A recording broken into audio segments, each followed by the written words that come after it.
उससे पहले अकबरपुर में डेमोलेशन हुआ, अकबर नगर में, और पंतनगर और कई जो है जगहों पे डेमोलेशन का जो है बुलडोजर राज जो है वो प्रभावी होने का काम कर रहा है। मैं आज मेरे पास उनका लेटर गया था कि आपको आना चाहिए क्योंकि लाखों लोगों की जिंदगी का सवाल। तो मैं अपनी बात को शुरू करते हुए इस बात की प्रमुखता के काज का जो मेन कारण उस पर आपका ध्यान आकर्षित करता हूँ। ये देश 14 अगस्त 1947 को अंग्रेजों के अधीन था। 15 अगस्त को हम लोग आजाद हो गए। 16 अगस्त को भारत आजादी का जीवन जी रहा था, लेकिन धन धरती राजपाट में बंटवारा नहीं था। जो व्यवस्था इस देश में चली आई है उस व्यवस्था के कारण लाखों लोग, करोड़ों लोग ऐसे थे, आबादी का 80-85% वर्ग, जिनके पास ना कोई रोजगार था, ना जमीन थी, ना कोई उद्योग था, ना ही नौकरियां थी, ना ही कुछ और था। तो अमीर अमीर रह गया, गरीब गरीब रह गया। जिसके पास एक गज जमीन नहीं थी उसके पास आजादी के बाद ऐसा नहीं कि हजारों बीघे जमीन आ गई। जिसके पास 1 बीघा जमीन थी उसके पास 1 बीघा जमीन, जो भूमिहीन था भूमिहीन रहा। जैसे एक न्यूज एजेंसी का सर्वे है कि 54% दलितों पे 1 गज जमीन नहीं है देश के अंदर। तो ये वो लोग हैं जिनको आज अवैध कहा जा रहा है, जिनसे चुनाव में हाथ जोड़ के वोट मांगी जाती है, जिनके पैर छुए जाते हैं, पैर धोए जाते हैं, पैर दबाए जाते हैं। लेकिन आज ये अवैध हो गए हैं क्योंकि ये गांव से अपमानित होकर जाति धर्म के आधार पे सामंतियों का शोषण रह के मजदूरी मांगने पे पिटकर बहन बेटियों की इज्जत की रक्षा करते हुए गांव छोड़ के यहाँ भाग आए। और यहाँ जब भाग आए तो अपना जीवन यापन करने लगे। भारत की जो लोकतांत्रिक व्यवस्था बनी इसी विषय से बनी। और डॉक्टर अम्बेडकर ने जब संविधान को सौंपा तो इस बात से, इस खतरे से अवगत कराया था कि राजनीति में 1 वोट 1 वैल्यू, राजनीति में तो हम लोग बराबर हो जाएंगे, लेकिन जब तक देश से सामाजिक गैर बराबरी और आर्थिक गैर बराबरी खत्म नहीं होगी, देश में जो राजनीतिक लोकतंत्र है सामाजिक नहीं बन पाएगा और अंतिम व्यक्ति तक सुख सुविधाएं पहुंचाए। अभी इतने लंबे प्रयास के बाद 10% लोग अपने पैरों पर खड़े हुए हैं, 90% लोग वंचित वर्ग के वही है हाशिए में। और ऐसे में जो उन्होंने तैयार किया है ये घर आज के लिए कोई 60 साल पुराना है, कोई 80 साल पुराना है, कोई 100 साल पुराना है। इतने बुरे हालातों से अपनी मेहनत कमाई से उन्होंने तैयार किया है। सरकार आज उनको बसाने की जगह उजाड़ने का काम कर रही है। सरकार अगर चाहे, स्पेशली उत्तर प्रदेश की सरकार, तो जैसे मुख्यमंत्री जी पंतनगर वालों के उनके आसपास के लोग भी सुन सकते हैं तो इनकी भी सुन सकते हैं। क्या तो ऐसा है कि फिर यहाँ ये सरकार सबका साथ सबका विकास की नहीं, जाति धर्म देख के कार्रवाई करे? क्योंकि सत्ता के लोग बैठ जाते हैं, सत्ता में सारे आंकड़े की बस्तियों में जो हैदर कनाल रोड है पूरी, इसमें जो लोग रहते हैं वो SC ST OBC और माइनॉरिटी के लोग, मुस्लिम समाज के लोग रहते हैं। तो मुझे ऐसा लगता है कि अगर यहाँ की सत्ता इनके दुख को समझे, मुख्यमंत्री इनके दुख को समझे, तो वो इनको जीवन को भी बचा सकते हैं, उनको बेघर होने से बचा सकते हैं। और अगर मुख्यमंत्री ने, सरकार ने तय कर लिया कि इन गरीबों को उजाड़ना है, और ये हमारे साथ आज से नहीं हो रहा, सदियों से होता है। जब भी हम अपने पैरों पर खड़े होते हैं, कुछ तैयार करते हैं, तभी हमारी कमर तोड़ दी जाती है, अवैध बता के, गलत बता के। ये सारी जमीनें सरकारी, सरकार चाहे तो इन जमीनों को गरीबों को, जिन लोगों ने उन पर इतने दिन मेहनत की है, उनको देके और इनके जीवन को बचा सकती है, उनको टूटने से बचा सकती है। उन सभी गरीब परिवारों के साथ और उनकी लड़ाई सड़क से लेकर पार्लियामेंट तक हम लोग लड़ेंगे।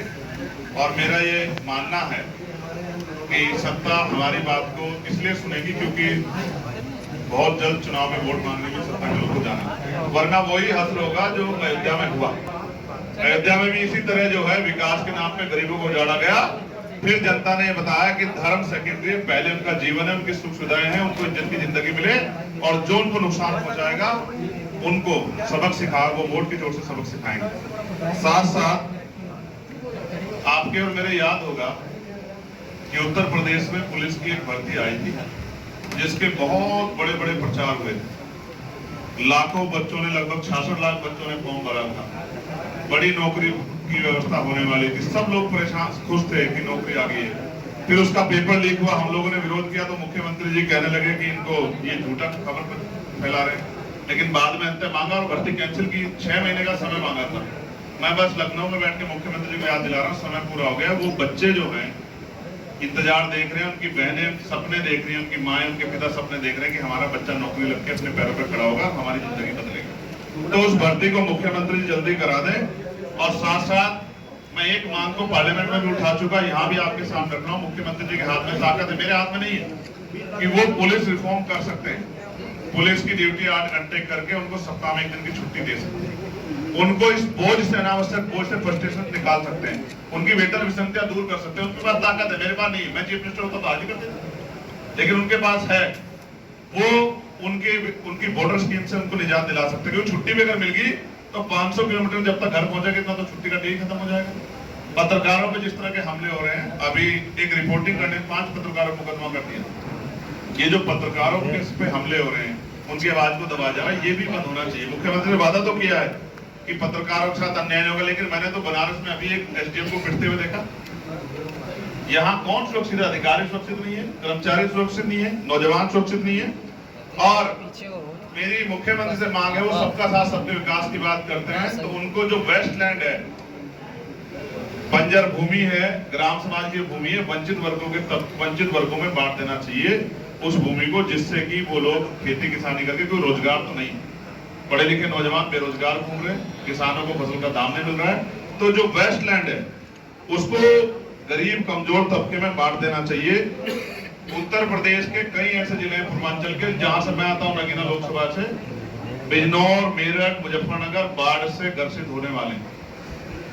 सरकार चाहे तो उन लोगों के जीवन को सुरक्षित कर सकती है। बहुत लोगों की जाने जाती है, बहुत फसलें उजड़ जाती है, मुआवजे के नाम पे चंद सिक्के दिखाए जाते हैं। मैं आग्रह करूंगा मुख्यमंत्री जी से कि नींद से जाके मुख्यमंत्री जी सुन लीजिए। जिस तरह से ठेली दुकान वालों को नाम और जाति, अब हम इस जाति से कितने दिन हो गए बचते हुए, क्योंकि जाति के आधार पर शोषण होता है, उससे बचते हैं। धर्म के आधार पर जो शोषण होता है उससे बचते हैं, उसके लिए हम आवाज उठाते हैं। लेकिन ये जो किया जा रहा है, ये ना न्याय संगत है, ना कानून संगत है, ना ही संवैधानिक मर्यादाओं के अनुसार ठीक है। तो मेरी मुख्यमंत्री से मांग है, अगर आपके अधिकारी बेलगाम होंगे तो उन पर लगाम लगा लो, और अधिकारी बेलगाम नहीं, आपका प्रोजेक्ट है तो आप इसको ऐसा ना करो। क्योंकि कावड़ियों के लिए बहुत सारी व्यवस्था की गई, लेकिन हमारे यहाँ बहुत तरह के लोग रहते हैं। कावड़ियों की आड़ में कोई असामाजिक तत्व जब चिन्हित होगी दुकान, ये रहीम की दुकान है या ये राम की दुकान है, किसी भी दुकान पे आके उस आदमी के साथ कोई दुर्घटना, कोई बड़ी अप्रिय घटना कर सकता है, पूरे क्षेत्र में सांप्रदायिक तनाव हो सकता है, कोई अप्रिय घटना घट सकती है। हमें अपने प्रदेश की फिक्र है, अपने लोगों की फिक्र है, इसलिए मुख्यमंत्री से मांग करते हैं ऐसे बेलगाम अधिकारियों पे लगाम लगाएं। और अगर ये आपकी योजना हो तो कृपया ऐसी योजनाओं पे दोबारा पुनर्विचार ना करें। ये योजना प्रदेश को खंडित करने के लिए है। जाति धर्म में बटे हुए समाज को जोड़ के संविधान ने इकट्ठा किया था। आप बात करते हो अखंड भारत की, और अपने प्रदेश में इस तरह की चीजें कर रहे हो, बांटने का काम। अगर आप ये वीडियो YouTube पर देख रहे हैं तो हमारे चैनल को सब्सक्राइब करें और बेल आइकन को दबाना ना भूलें। अगर आप Facebook पर ये वीडियो देख रहे हैं तो हमारे पेज को लाइक करें।